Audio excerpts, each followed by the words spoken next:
जबलपुर के बरगी डैम में घटी उस दर्दनाक घटना की गहराई में चलते हैं।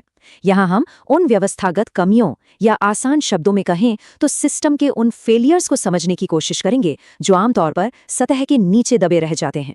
मदर वर्सेस सिस्टम, यानी एक माँ और सिस्टम की लड़ाई। ये पूरी त्रासदी इसी एक बेहद भावुक कर देने वाली सच्चाई पर टिकी है। एक मृत माँ जिसने आखिरी सांस तक अपने बच्चे को कसकर पकड़ा हुआ था।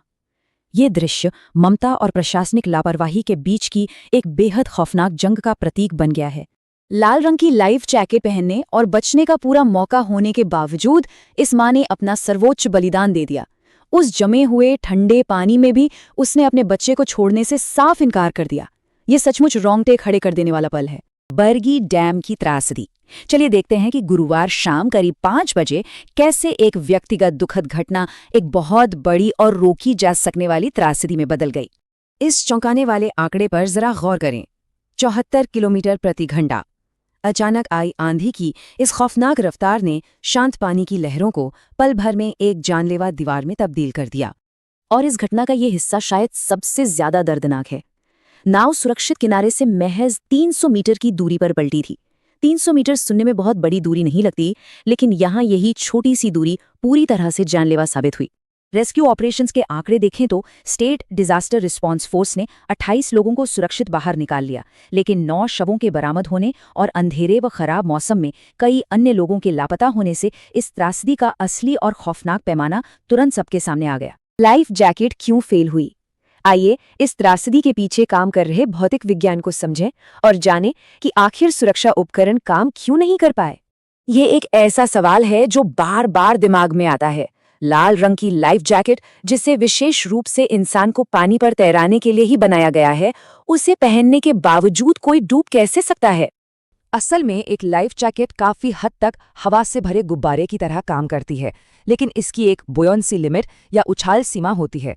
एक बार जब इस पर अत्यधिक नीचे की ओर खींचने वाला बल या भारी वजन पड़ता है तो वह गुब्बारा प्रभावी रूप से डूबते हुए पत्थर में बदल जाता है। अब यहाँ की फिजिक्स को समझना बहुत जरूरी है। नाव पर बच्चों के आकार की लाइफ जैकेट उपलब्ध ही नहीं थी, इसलिए माँ और बच्चे को एक ही जैकेट साझा करनी पड़ी। इसका सीधा मतलब ये हुआ कि बच्चे का अतिरिक्त वजन और घबराहट में छटपटाने की वजह से पड़ा दबाव उस जैकेट की तैराने की क्षमता पर पूरी तरह भारी पड़ गया। यात्रियों की सुरक्षा से ज्यादा मुनाफे को अहमियत। लाइफ जैकेट की इस कमी के पीछे का मूल कारण एक बहुत ही गहरे और स्याह मकसद को उजागर करता है।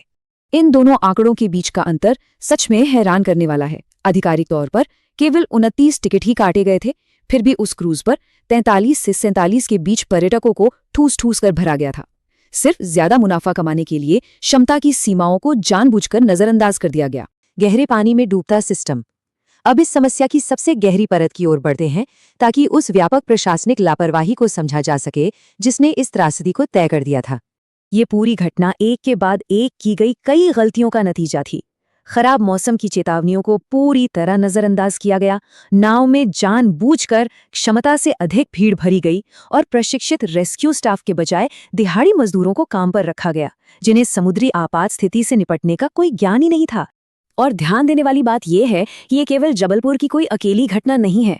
ये पूरे देश में फैली लापरवाही की एक संस्कृति है, जहां एक्सपायर हो चुके फिटनेस सर्टिफिकेट पर नावें चल रही हैं, रिश्वतखोरी से सुरक्षा जांच को बाईपास किया जा रहा है और लाइफ गार्ड या रेस्क्यू बोट जैसी बुनियादी सुरक्षा का कोई ढांचा मौजूद ही नहीं है। जैसा कि इस कोर्ट में बिल्कुल सही कहा गया है कि नाव दुर्घटनाएं सिर्फ तकनीकी खराबी से नहीं बल्कि मानवीय गलतियों और निगरानी की कमी से होती हैं।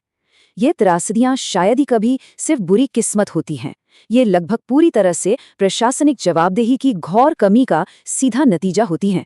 जब भी किसी पर्यटक नाव पर कदम रखा जाए और वहां सुरक्षा उपकरण गायब दिखें, तो उस मां के सर्वोच्च बलिदान को जरूर याद किया जाना चाहिए। और ये सवाल भी उठना चाहिए, क्या ये त्रासदी आखिरकार इस सिस्टम को बदलने के लिए मजबूर करेगी या हमारा समाज बस अगली घटना का इंतजार कर रहा है?